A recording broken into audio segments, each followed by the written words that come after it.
জন্ম হয়েছি, একদিন এই মাটিতেই আমাদেরকে মরে যেতে হবে। তাই মরে যাওয়ার আগে অন্তত ভালোবাসা দেওয়া নেওয়া করেই মরবো। তাই তাই যদি হয় তাহলে একটু তালে তালে হোক না সবাই একসাথে, বসে বসে মা বোনেরা, দাদা ভাইরা, দিদি ভাইরা সবাই একসাথে। ধন্যবাদ।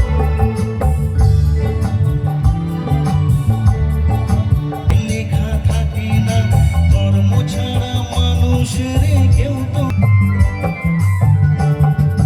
জাতের বড়াই করে লোকে কিসের জোরে বুঝি না, ছোট লোকের